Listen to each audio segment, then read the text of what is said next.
تو کہا ان 5 راتوں نے ہمیں اتنا پیچھے کر دیا کہ ہم صحابی رسول بننے سے محروم۔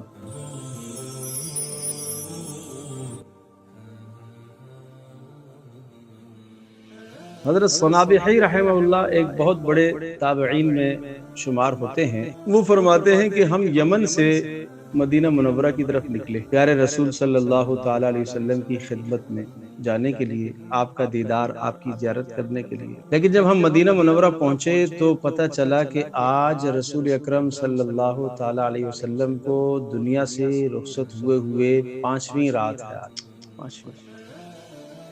تو کہا ان 5 راتوں نے ہمیں اتنا پیچھے کر دیا کہ ہم صحابی رسول بننے سے محروم۔ اللہ اکبر، ہم صحابی بننے سے محروم۔ قرآن کہتا ہے وَسَارِعُوا إِلَىٰ مَغْفِرَةٍ مِّن رَبِّكُمْ، دوڑو، چلو نہیں، دوڑو، دوڑ لگاؤ اپنے پروردگار کی مغفرت اور بخشش کی طرف اور جنت کی طرف دوڑ لگاؤ، یعنی ایسے اعمال اختیار کرو جو اللہ کی بخشش کا ذریعہ بنے، ایسے اعمال اختیار کرو جو حصول جنت کا ذریعہ بنے۔ یہ جو سوال آتا ہے کل سے شروع کرو، کل کروں گا، پرسوں سے کروں، رمضان آنے والا ہے، رمضان سے شروع کرو، کیا زندگی ہے رمضان تک؟ یعنی یہ چند دنوں کے لمحات، چند دن، ایسے چند راتوں نے پیارے رسول صلی اللہ تعالی علیہ وسلم کی صحبت سے محروم کر دیا اور صحابی بننے سے وہ محروم رہ گئے۔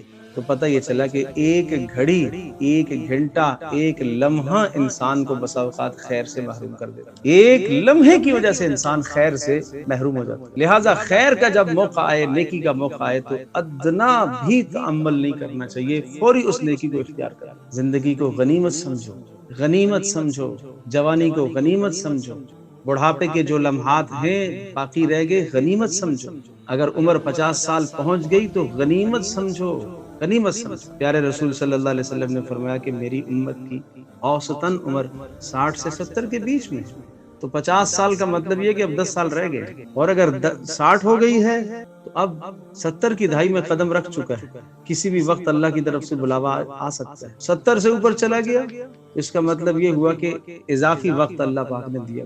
25 سال کی عمر میں جوان ہے تو اسے سمجھنا چاہیے کہ میری زندگی کے 25 سال گزر گئے، 25 رہ گئے۔ یوں شمار کرے اپنی زندگی اور زندگی کا ایک ایک لمحہ قیمتی بنائے، آگے بڑھنے کی کوشش کرے، نیکیوں میں آگے بڑھے، نیکیوں میں آگے بڑھے۔ میں عرض کر رہا ہوں کہ ایک لمحہ انسان کو خیروں سے محروم کر سکتا ہے، ایک لمحہ، ایک گھنٹہ، ایک منٹ جس کو ہم کوئی اہمیت ہی نہیں دیتے، گھنٹوں کے گھنٹوں موبائلوں پر، گھنٹوں کے گھنٹوں لغویات اور فضولیات میں جو وقت ضائع ہوتا ہے، یہ ہمارے لیے کیا سبق ہے کہ چند لمحوں کی وجہ سے انسان کتنی بڑی خیروں سے محروم ہے۔ اللہ پاک ہمیں آگے بڑھنے کی توفیق عطا فرمائے۔ سوشل میڈیا پر سب سے قدیم اور سب سے ریلائبل برانڈ درسقرآن.com